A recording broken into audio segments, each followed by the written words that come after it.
ठीक आहे ना? ठीक आहे ना? मॉडेल कॅन मध्ये काही प्रॉब्लेम आहे का कोणाला? हा, आताच बोला काय येतं, क्लिअर करून टाकतो. आणि मग उद्याचा पुन्हा हा नाही तसा व्हिडिओ येईलच युट्यूबवर वगैरे टाकेल तर पाहाल त्यात, मग त्याच्यामध्ये तिथून क्लिअर करा. ठीक आहे ना इथपर्यंत? पण ठीक आहे. ठीक आहे, इथे काय करू आपण, आपला क्लास स्टॉप करू आजचे दिवस, है ना? नंतर मग नेक्स्ट लेक्चर मध्ये आपण नेक्स्ट काय आहे, कॅन नंतर आता कूड आहे आपला, कूड स्टार्ट करू. क्लिअर आहे इथपर्यंत? ठीक आहे. ठीक आहे ना? चला. हम्म. हा, बरोबर बरोबर. उद्या काय कोणाचा आहे पेपर, कोणाचा आहे? एनटीपीसी अंडर ग्रॅज्युएट, है ना? तुमचा आहे का? किती लोकांचा आहे? अरे बापरे, तू आहे का रे 1857 वाला, फुल एक्सपिरियन्स? हम्म. तर लक्षात घ्या.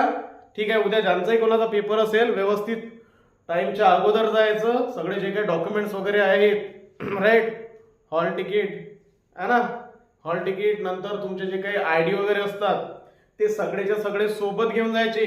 एकच आयडी नाही, है ना? लास्ट टाइम काय झालं ना, त्यांनी दोन दोन आयडी मागितले, एकाने भागत नाही त्यांचं, राईट? तर सोबत एक एक्स्ट्रा आयडी असू देत, है ना? 2 असेल 3 असेल, जेवढे आयडी असेल ते सोबत ठेवायचे आणि जे मागितलं ते त्यांच्या तोंडावर फेकून मारायचं. क्लिअर आहे इथपर्यंत? इथपर्यंत क्लिअर आहे? हा. नवीन जे नवीन नवीन आहेत, आहे ना, नवीन नवरी बनलेले आहेत किंवा उद्या ज्यांचा पहिलाच टाइम आहे, फर्स्ट टाइम आहे, थोडस होऊ शकते खालवर मनामध्ये, बरोबर? तर मग ती होणारी खालवर कशी त्याला कसं टॅकल करायचं? तर बाबा अगोदर तर तू एक काम कर की तुझी एक्झामला 1 तास जर वेळ असेल तर त्या वेळेच्या पूर्वी 1 तासापूर्वी त्या सेंटरवरती जा, एक्झाम सेंटरवरती जा. रिलॅक्स मध्ये राहा, रिलॅक्स मध्ये. कसं आहे, तू वेळेवर जर पोहोचशील, है ना, म्हणजे आता एक्झामला 5 मिनिटं 10 मिनिटं बाकी आहे तुम्हाला आतमध्ये घ्यायसाठी, आणि तेव्हा जर वेळेवर तुम्ही पोहोचाल तिथे, तर कसं घाई होईल तुम्हाला आणि तुमचा जो काही घाबरटपणा आहे तो आणखी म्हणजे तुमचं हे वाढेल, टेन्शन वाढेल.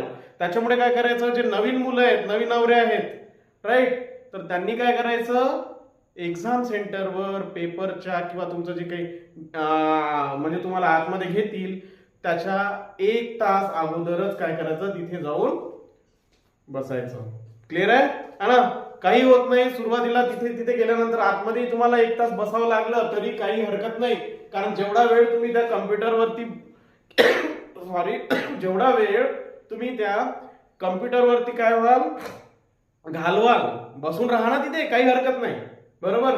पण तेवढेच तुम्ही काय होता त्या सिच्युएशनची जी काही सिच्युएशन आहे, तिथली परिस्थिती आहे, कंडिशन आहे, त्या कंडिशन सोबत काय होतं, तुम्ही यूज टू होता.